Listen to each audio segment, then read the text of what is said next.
10h midi, Sud Radio Média. Sud Radio Média est presque Sud Radio à table, en quelque sorte. Absolument. Ce matin.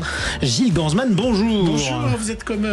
j'ai perdu mon diamant, Valérie, je suis un peu comme le Louvre. Exactement, mais je serai votre précieux au moins pour une demi-heure en attendant. Ce sera ça. On va parler gastronomie avec vous, je le disais. La gastronomie du Sud-Ouest, tellement populaire que parfois certains tentent de l'imiter. Qu'est-ce qu'un vrai produit du Sud-Ouest et un bon produit du Sud-Ouest? On va en parler avec notre invité. Céline Destève, comment vous est venue l'idée de ce reportage, d'aller sur la cuisine du Sud-Ouest? Le Sud-Ouest, c'est vraiment la patrie de la gastronomie française, qui rayonne au-delà de cette région, qui rayonne partout en France et même à l'étranger. Et il existe encore des spécialités méconnues, comme la garbure, on en parlera peut-être tout à l'heure, qui méritent encore d'être mises en lumière. Donc voilà, l'idée c'était ça, et c'était aussi de se pencher sur des mets qui sont vraiment connus de tout le monde, comme le foie gras, et voir un peu ce qu'il y a derrière, parce qu'on peut avoir des surprises quand on achète son foie gras. Est-ce qu'on fait, lorsqu'on fait ce genre de reportage, on prend des kilos? Bien évidemment. C'est le plaisir de ces tournages-là, c'est de goûter les bonnes spécialités. Et effectivement qu'on prend des kilos, mais c'est normal, pour l'hiver, il faut faire un peu de gras et pour affronter la froidure qui arrive. Un souvenir de ce que vous avez goûté dans nos régions du Sud-Ouest? Eh ben écoutez, on a goûté plein de bonnes choses, et notamment j'ai le souvenir au mois de mars, il y a un festival qui s'appelle Festois à Sarlat, donc c'est au cœur du Périgord. Et là, donc, ce sont des plats à base d'oie. Donc foie gras, confit d'oie, salade de gésier d'oie, et il y a un grand banquet de plus de 1000 convives avec 15 plats différents. Donc là, c'est vraiment, c'est gargantua, quoi. C'est extraordinaire. Et là, effectivement, si on arrive au bout de ces 15 plats, ça risque d'être un peu compliqué sur la balance. Un repas pantagruélique. On verra aussi, justement, vous le disiez, la garbure, qui n'est pas inconnue des auditeurs bigourdants de Sud Radio, qui est une soupe merveilleuse. On a des images superbes. Vous montez dans une dameuse avec les convives pour aller déguster ce plat dont je viens de parler dans un chalet au milieu de la neige. On parlera aussi des pêches du bassin d'Arcachon. Mais avant ça, peut-être que la tradition, mon cher Gilles, c'est de voir ce que vous avez dégusté en regardant votre télé, mon cher Gilles. Sud Radio Média, l'instant zapping. Vous en avez, Jean-Marie, parlé avec vos débatteurs, le vol du Louvre, où des diamants, des saphirs, des émeraudes, des reines Marie-Amélie et Hortense, ou le grand nœud de corsage de l'impératrice Eugénie ont été volés, mais c'est surtout un vol en plein jour, sous les yeux, ou presque, des visiteurs. Et le 20h de France 2 a interrogé ces visiteurs, dont certains ont assisté à ce vol. Dans la pièce, le personnel et les visiteurs ne réalisent pas tout de suite. On a entendu du bruit. Quelqu'un qui cogne sur la fenêtre. Le personnel est allé voir et ils ont fait demi-tour rapidement. Ils ont commencé à courir. Et ils nous ont dit « Évacuez, évacuez ». Le personnel alerte la sécurité et fait évacuer les visiteurs. Minute d'incertitude dans les allées du musée. Au même instant, à 9h38, les malfaiteurs remontent sur leurs deux roues. Après avoir essayé en vain de mettre feu au mont de charge, ils s'enfuient dans Paris. Et les visiteurs prennent connaissance de l'incroyable scénario. Quand même assez rocambolesque de se dire qu'il y avait les bijoux de la couronne de France et que c'est possible de venir avec une nacelle, de monter et casser une vitre et de les prendre et de repartir en plein Paris. C'est bien résumé. Ouais, l'effet de sidération, surtout dont ont profité les voleurs. C'est incroyable. Vous savez qu'on est une émission média. Je vais leur présenter Stéphane Rothenberg, qui fait la pub de Vérissure. C'est vrai. Ou alors, pour citer une autre marque, Secteur Alarme, qui vous dit en moins de 30 secondes, vous savez, dans la pub Secteur Alarme. Bon, je vais pas vous le chanter. Autre patrimoine français, le sirop Tesser, fleuron évidemment de la France, avec ses jus couleur rubis ou émeraude, si vous aimez la menthe. Bravo. En fin de cette semaine a été annoncée la fermeture du site de production isérois qui datait de 1971. Vous allez voir, tu n'as pas ce son. Alors, c'est pas grave. Les employés sont sous le choc. Les employés sont sous le choc. C'est important d'abord d'y revenir parce que c'est un souvenir de gosse pour beaucoup de Français, les sirops Tesser. De toute façon, les sirops qu'on prenait. Je vous le diffuserai demain quand même parce que vous allez voir que les employés expliquent que justement le coca, les autres boissons ont totalement tué sirop Tesser et que le sirop va être fabriqué dans des usines qui ne seront pas des usines qui appartiendront à Tesser. Et donc... Un jour, on fera peut-être un documentaire France Télévisions sur ce qui se cache dans vos sirops et vos sodas ou pas? Vous l'avez déjà fait? Avec plaisir. Oui. Bah écoutez, il y a toujours à faire sur ce type de sujet et toujours des choses à découvrir et surtout à dénoncer. On donne des idées à Céline Destel, notre invitée. Merci. C'est passé un peu à l'as, mais vendredi, il y avait quand même le procès Jubilard dont tout le monde a parlé et une information chassant une autre. On a un peu oublié cette affaire, mais les deux avocats de Cédric Jubilard, vendredi soir, étaient sur le plateau de LCI. À un moment donné, la justice s'est trouvée un peu dans un jeu de rôle, c'est-à-dire qu'à défaut d'avoir des éléments suffisants, puisque nous, c'est ce que nous avons plaidé, il fallait faire de cet homme un meurtrier, c'est-à-dire il fallait faire en sorte qu'il ressemble aux actes qu'on lui reprochait, à défaut d'avoir des éléments précis sur les actes qui lui étaient reprochés. Et donc, il y a eu des quantités de témoignages qui n'avaient pour objet et pour effet que d'en faire un sale type. La difficulté de Cédric Jubilard à cette audience, c'est la construction de sa personnalité et l'aggravation qui en a été faite par le traitement carcéral de cet homme qui, encore une fois, était enfermé et toujours enfermé à l'isolement depuis 4 ans et demi. Et ça a joué malheureusement sur sa présentation à l'audience. C'est vrai, Jean-Marie, vous qui êtes un journaliste et un matinalier. Plus maintenant d'ailleurs, je fais des grasses matinées, vous avez vu. C'est bizarre hein, quand même, comment une info en jette une autre. On a l'impression que l'affaire Jubilard c'est très loin, mais en fait c'était le week-end, juste avant le week-end. Oui, exactement, mais c'est vrai qu'on est un peu égoïste parfois quand on consomme de l'information. Je vais juste avoir un mot d'ailleurs pour les équipes de Sud Radio qui ont couvert ce procès hors norme, notamment notre correspondante Sud Radio, Christine Bouillot, et toute l'équipe de sudradio.fr, parce que c'était énormément de travail sur un procès qui était absolument spectaculaire. Et vous pouvez même aller voir et écouter les podcasts sur notre site consacré à l'affaire. Restons dans la tradition française. Alors, ce son, il est pour vous, hein, Céline. Et la bouffe. Alors, je ne savais pas. Il y a une tradition, lorsqu'il y a une nouvelle session à l'Assemblée nationale, ce qui a été le cas, après les vacances, la ministre du Budget, en l'occurrence Amélie de Montchalin, et le ministre de l'Économie, en l'occurrence Roland Lescure, doivent apporter des agapes en commission, et c'est ce qu'ils ont fait. Pour décontracter le débat, la ministre nous a amené... C'est quoi ? Alors, je crois de tradition, il fut un temps où les ministres du Budget apportaient une douceur de leur contrée. Alors, il se trouve que ma contrée est estonienne, et c'est un petit plateau de charcuterie et fromage de la ferme qui est la ferme familiale, du plateau de Saclay, où mon oncle a préparé ça pour vous dans la journée. Je peux ajouter quelque chose, Monsieur le Président ? Allez-y. Alors, ma contrée, comme vous le savez, est un peu plus lointaine, étant élu en Amérique du Nord. Donc, je vous ai apporté à chacun d'entre vous une petite bouteille de sirop d'érable, qui, j'espère, amènera un peu de douceur à vos petits déjeuners des jours et des semaines qui viennent. C'est pas mal l'Assemblée de temps en temps. C'est la preuve aussi que les agapes, parfois, ça met tout le monde d'accord, parce que dans cette commission, c'est rarement le cas pour le reste du temps. Vous trouvez pas ? Là, effectivement, ils se retrouvent. Là, il n'y a pas de problème de. Est-ce que la nourriture, ça s'offre encore ? Est-ce qu'au moment des fêtes, on offre du foie gras, on offre de la nourriture ? Bien sûr. Et surtout dans le Sud-Ouest, en fait, il y a une tradition là-bas qui perdure encore, c'est ce qu'on appelle les marchés au gras. Donc, ça commence là en ce moment, au mois d'octobre, novembre. Les personnes qui cuisinent vont acheter leur foie frais et vont les cuisiner à la maison pour les offrir à Noël à leur famille. Et ça, c'est une tradition qui existe encore vraiment là-bas. C'est vrai que partout en France, on ne fait pas ça. On va plutôt au supermarché acheter son foie gras. Sauf dans le Sud-Ouest. Sauf dans le Sud-Ouest. Peut-être un peu en Alsace aussi. Encore. Oui, tout à fait. En Alsace aussi, c'est un territoire de foie gras. Absolument. Alors, on a appris la disparition de Jackie Berger. Ça vous parle pas, Jackie Berger? Non. Pourtant, je suis sûr, vous connaissez sa voix. Et évidemment, c'était une grande comédienne et une comédienne qui faisait du doublage. Alors, elle a fait beaucoup de dessins animés comme Goldorak, Tom Sawyer, Capitaine Flamme, Jeanne, c'est elle, Jeanne dans Jeanne et Serge, et également Willy dans Arnold et Willy. On écoute un extrait d'Arnold et Willy, ça va nous ramener dans notre enfance. Vous voilà, messieurs, soyez les bienvenus. Alors ça, c'est la meilleure. On change de quartier et 2 minutes après, on a pris 20 ans. Est-ce que ça compte pour un mot? Si maman était encore vivante, t'aurais sûrement eu droit à quelque chose de plus corsé. Pourquoi je comprends pas? On est venu ici parce qu'avant de mourir, maman a demandé à Monsieur Drummond de s'occuper de nous. Tu crois qu'elle nous aurait envoyé vivre chez quelqu'un qui voudrait pas de nous? Ouais, sacrée voix, je suis désolé, mais moi c'est des souvenirs de gosse, hein, vraiment. Ah bah oui, Ça rappelle la jeunesse, hein, tout à fait. Oui, c'est la voix de Jackie Berger qu'on entendait dans plein... Enfin, elle faisait les voix de plein d'enfants dans Ricky la Belle Vie et autres. C'est une grande dame du doublage à qui on rend pas assez souvent hommage, aux gens du doublage. Il y avait une autre personne qui s'appelle Philippe Dumas qui faisait la voix de Monsieur Drummond.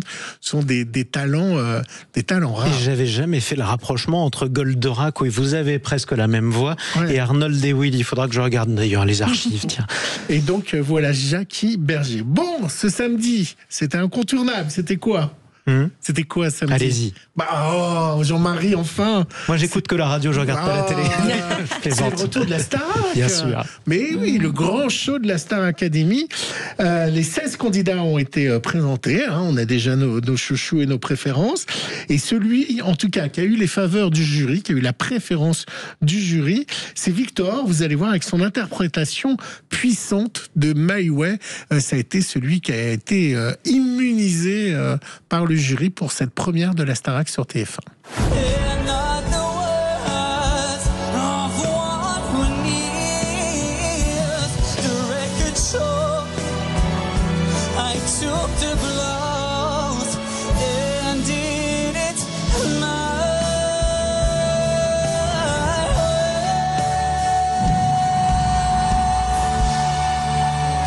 Pour un premier passage. Le nouveau Sinatra, peut-être, en France.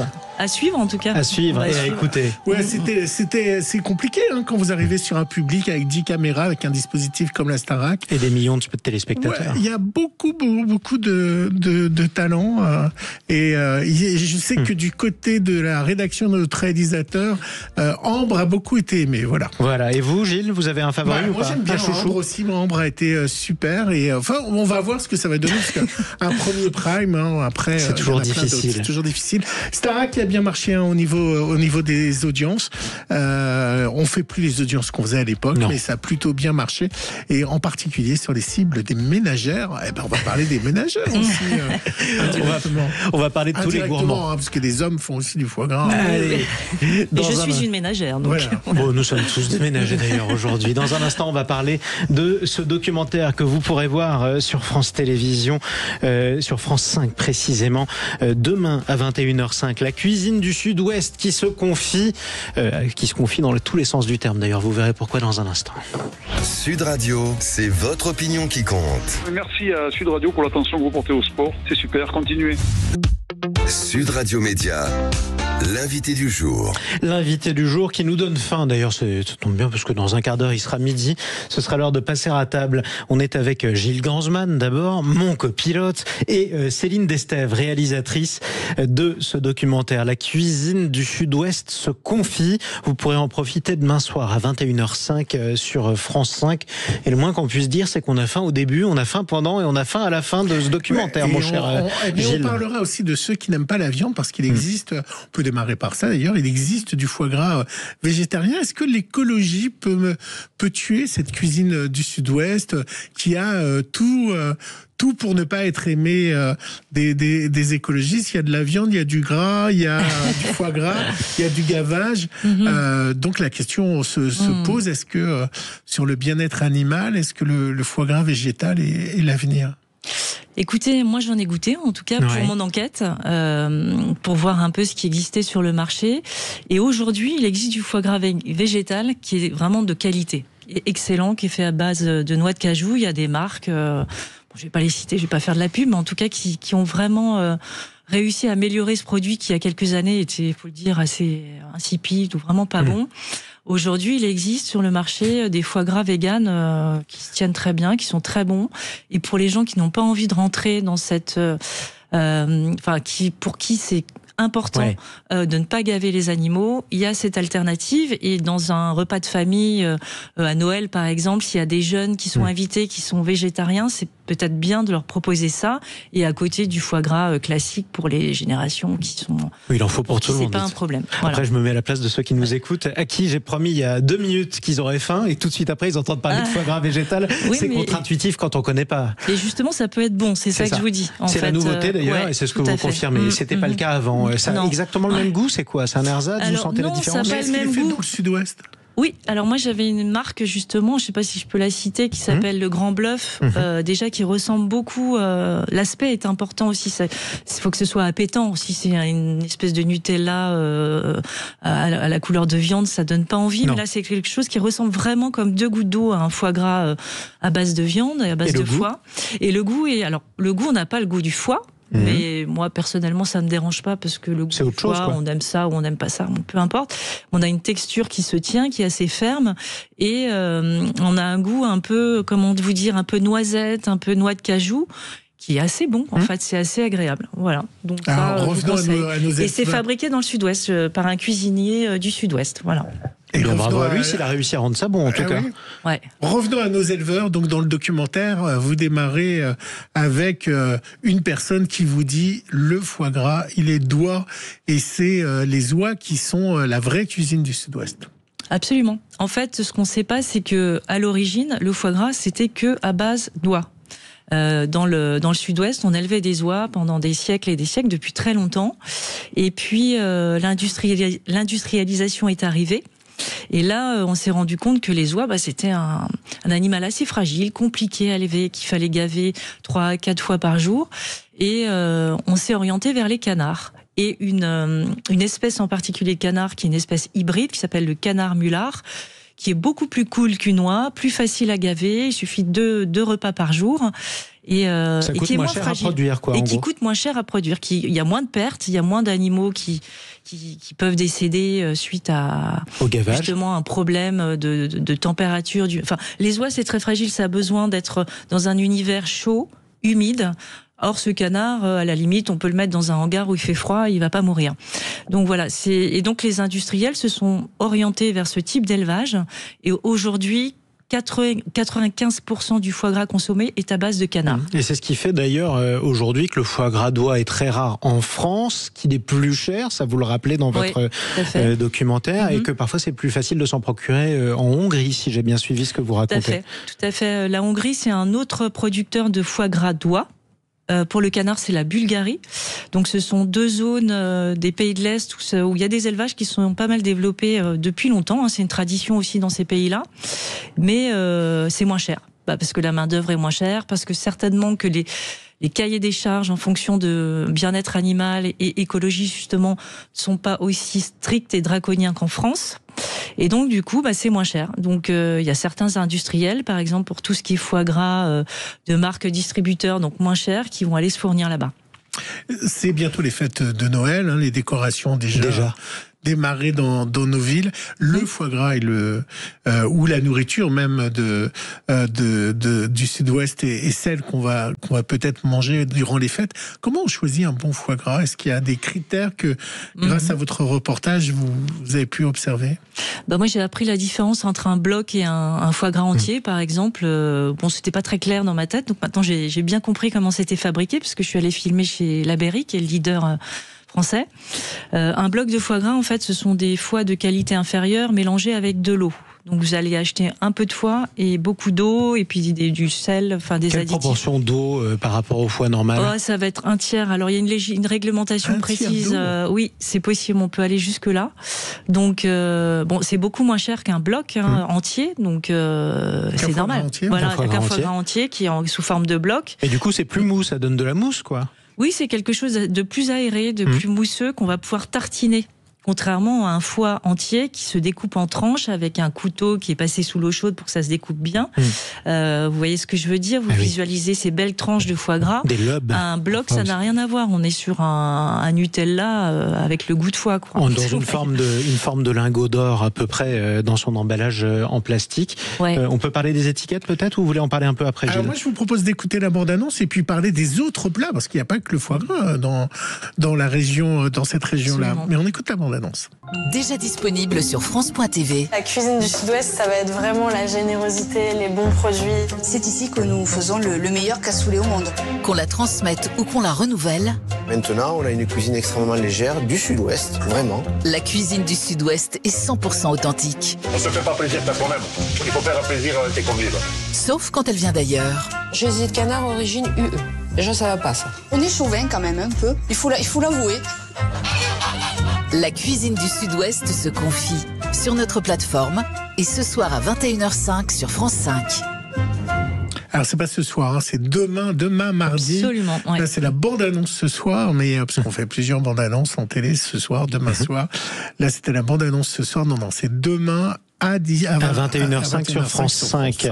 Tiens, on entendait justement dans cette bande-annonce, est-ce que c'est vraiment du Sud-Ouest ce produit? Il y a un moment assez édifiant dans ce documentaire où vous montrez qu'il y a marqué Sud-Ouest sur une boîte, et si vous retournez la boîte, il y a marqué origine UE.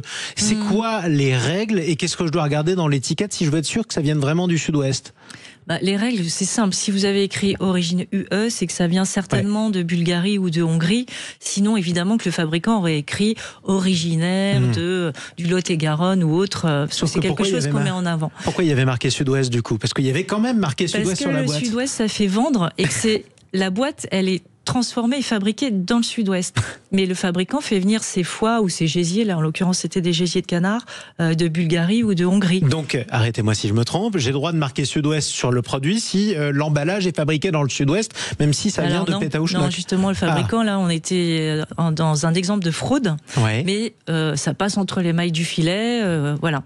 Si vous voulez vraiment un produit qui est originaire du Sud-Ouest, fabriqué avec des produits du Sud-Ouest, il existe une IGP qui s'appelle IGP canard à foie gras du Sud-Ouest, où là vous êtes sûr que les canards ont été élevés et transformés Indication géographique protégée, je crois, Gilles. Il y a également le cassoulet. Alors c'est quoi un vrai cassoulet? Il y a quoi dedans?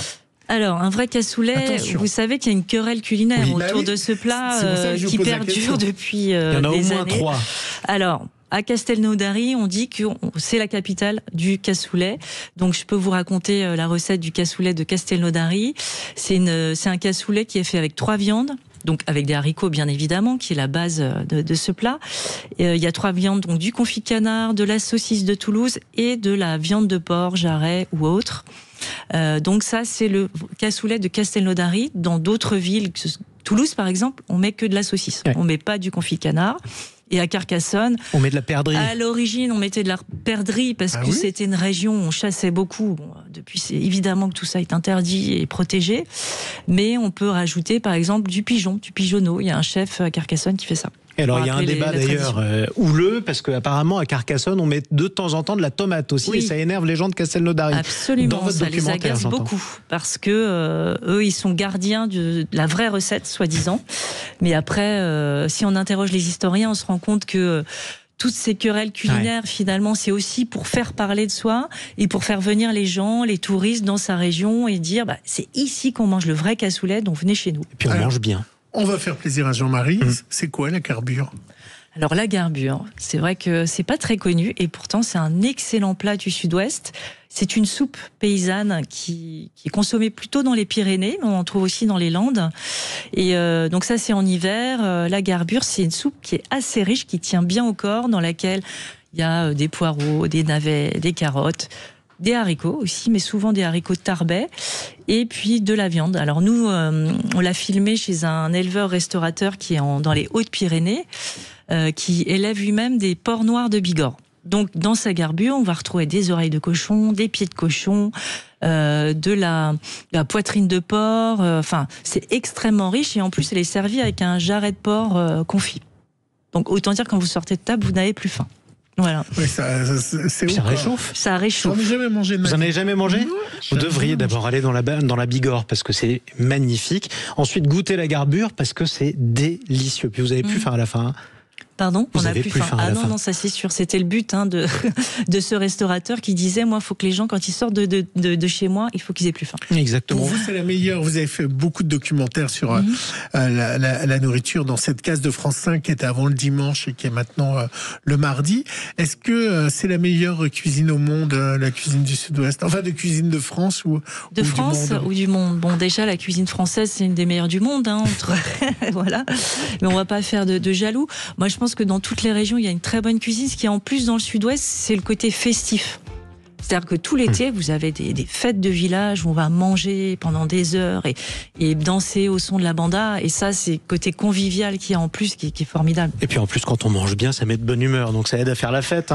Merci beaucoup. Rendez-vous demain, 21h05, sur France 5. La cuisine du Sud-Ouest se confie. Merci. Et déjà disponible sur la plateforme de France TV. Exactement, sur francetv.fr. France.tv, pardon. Oui, France.tv. Merci à vous, Céline Destève, réalisatrice de ce documentaire. Merci Gilles Gansman. On vous retrouve demain en compagnie de Valérie Expert, qu'on embrasse très fort. Absolument. Demain, on va parler de la France a un incroyable talent. C'est un peu la même chose, mais plus sportif. Mais avant ça, un autre amoureux de la gastronomie française. S'il en est, Perico Légas, bonjour. Eh bien, figurez-vous, Jean-Marie et Gilles, que 91% des 15-30 ans sont incapables de citer un plat régional. 91% des 15-30 ans, après 30 ans, ils se souviennent si c'est une garbure, un cassoulet, une potée auvergnate ou une choucroute. Mais voilà, on leur demande un plat de votre région. Voilà. On vous retrouve donc dans la France dans tous ses états. Guerre à la malbouffe ce matin. Malbouffe avec Olivier Grégoire, député de Paris, ancienne ministre, qui a convoqué les états généraux d'éducation alimentaire et qui reprend ce dossier à bras-le-corps. Et pourtant, elle vient de la Macronie. Et ben, elle a le courage de secouer le cocotier. Nous aurons ensuite Pierre-Marie Sèvres, avec qui nous allons décrypter la tragédie Lola, le procès et cette pétition pour une perpétuité incompressible. L'affaire est vraiment épouvantable. La carte d'identité, il y aura plus de sexe. Ouais. On est tous transgenres. Et puis un match avec Daesh qui a demandé de se... Voilà. A-t-on le droit de jeter des insultes homophobes à un groupe terroriste? Ce sera l'une des questions que vous vous poserez. Et puis on va parler politique. Est-ce que la France a besoin d'un roi? Avec vos deux invités à partir de 13h. Je croyais qu'elle en avait déjà un. Mais on va quand même débattre avec nos deux invités sur monarchie ou république. La France dans tous ses états avec Perico Légas, Maud Koffler, juste après le journal de midi. À tout de suite. Sud Radio. Parlons vrai. Sud Radio. Parlons vrai.